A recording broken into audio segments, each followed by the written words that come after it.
依依来看福宝时，瑞宝和辉宝正在家休息，所以室内园区没有熊猫营业，姨姨们便直接来到了室外园区。此时爱宝乐园正下着鹅毛大雪，不过这波来看福宝的人依旧很多，大家都在各想办法找观看福宝的最佳角度。此时的福宝正在雪地里走来走去，福宝开心的样子妥妥阳光大美女。而和福宝一起营业的还有乐宝，此时乐宝正淡定地坐在小亭子上吃竹子。以前是乐宝独自顶起一家5口的生活，现在有了福宝后，福宝也为一家5口承担起了一份属于自己的责任。不过由于今天下雪，福宝的心情比较亢奋，爷爷们为了福宝的安全考虑，提前让福宝回去了。但这让许多来看福宝的姨姨扑了空，为此盛熙姨母还出来做解释，表示福宝下午会营业一下午。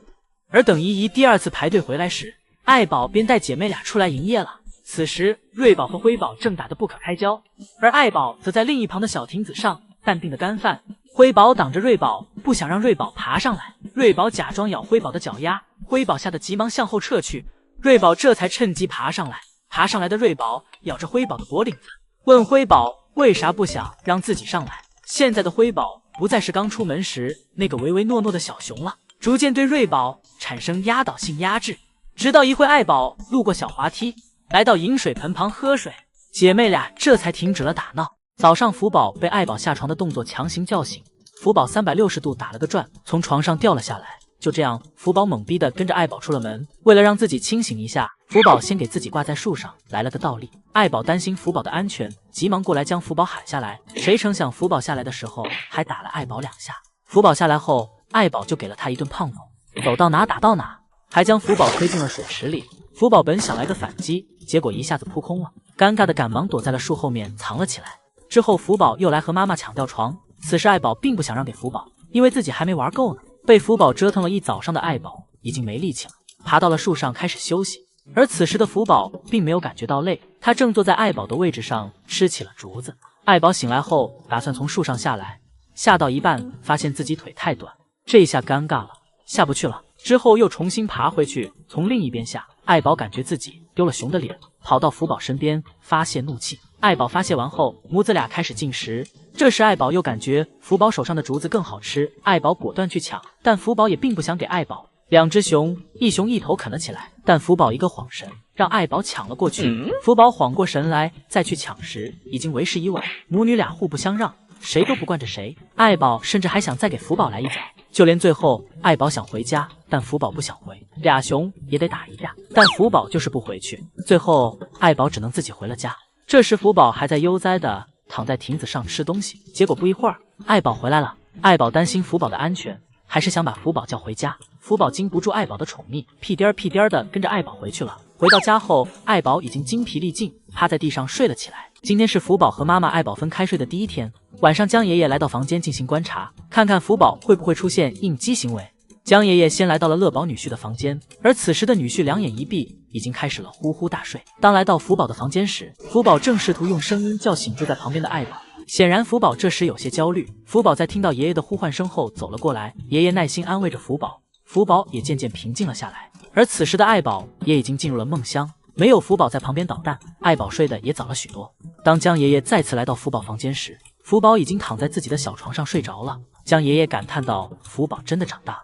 而这时的乐宝却醒了过来，不过他正站在床上往下拉大便。天亮，江爷爷来到了福宝房间，从地上的竹子来看，福宝昨晚睡得还不错，精力很旺盛。而这时爱宝的房间看起来就整洁了很多。之后江爷爷将爱宝和福宝放在了一个房间里，母女经过一晚上的分离，再次见面时画面很是亲密。爱宝甚至在福宝的身上做起了记号，以此来明示福宝是爱宝的女儿。爱宝这时稍微和福宝站远一点都会想念。爱宝走到福宝身边，紧紧地抱着福宝，一刻都不想分开。第2天晚上，福宝没有再捣蛋，而是自己乖乖地坐着进食。看到爷爷过来了，急忙换个位置来到爷爷身边。而这时在隔壁的爱宝却焦虑了起来，一直在挨着福宝的那面墙壁旁边转来转去。不过当江爷爷半小时再次回来观察时，爱宝就已经睡着了。江爷爷今天给福宝带来了一个新玩具篮球，江爷爷将篮球扔到了水池里。不过此时福宝正专心于和妈妈爱宝打闹，并没有发现水池里的球。一阵打闹后，还是爱宝先发现了水池里的球，但爱宝现在不想弄湿自己的身体，伸了伸胳膊，发现够不着，便放弃了。这时福宝屁颠儿屁颠儿的跟了过来。这是福宝第一次见到球，在好奇心的驱使下，福宝走进水池前去玩球，而球在水的浮力影响下，在水中飘来飘去。福宝迟迟抓不住，索性直接一屁股坐住，然后抱了起来。但玩着玩着，福宝看到了远处的妈妈也在玩球，瞬间手里的球就不香了，急忙跑去抢妈妈手里的球，结果球在俩熊的争夺下爆掉了。但这一点也不影响福宝对他的兴趣，就是要抢过来。最后爱宝经不住福宝的折腾，将球给了他。福宝试着像爱宝那样玩了起来。最后江爷爷去捡球时，最开始在水池里的篮球还没有爆掉，只是多了几个福宝的牙印，还能继续玩。而爱宝和福宝争夺的那个球已经彻底不能再用了。福宝的卧室里添家具了，宋爷爷为了福宝能够休息的舒服，特意为他量身制作了一款长椅，倾斜的椅背，符合熊体工程学的椅子腿，坐着躺着都可以。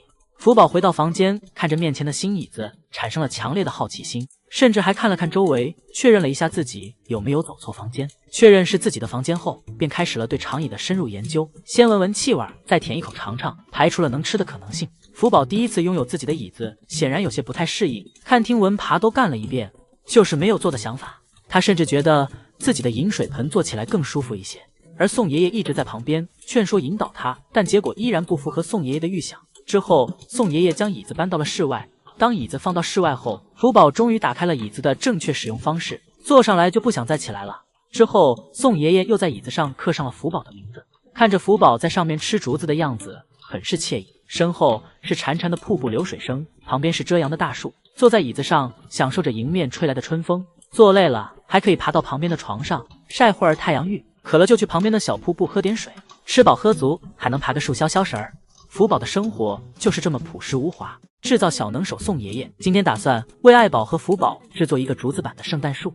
宋爷爷找来了数根鲜嫩的竹子，先将竹子的长短处理成了金字塔的形状，然后放在地上依次排开。处理完竹子的长短后，宋爷爷又在每根柱子中间上钻了孔，然后从中间的孔中串了根细的竹子，将其进行固定。固定好后，将竹子竖了起来，再将其横竖交叉整齐分开。这时宋爷爷又拿来了捆绑好的竹叶，为其做点缀。几分钟后，一个精美的竹子版圣诞树便完成了。宋爷爷将圣诞树挂在了福宝经常攀爬的树上，旁边还有小朋友为他写的贺卡。福宝看着这个新奇的竹子树，产生了强烈好奇，想尽办法去够。这时福宝突然蹲在地上，仔细地观察起了圣诞树。福宝再次站起来，不断伸手往高里去够。看来福宝应该是看上了圣诞树顶上那个胡萝卜雕刻的星星。福宝站起来够了半天，结果发现手太短够不着，还把圣诞树给弄坏了。在下面够不着的福宝，索性直接爬到树上，打算从上面往下够。果然还是爬到树上的轻松一些。吃完胡萝卜星星后，福宝又对旁边的贺卡产生了兴趣，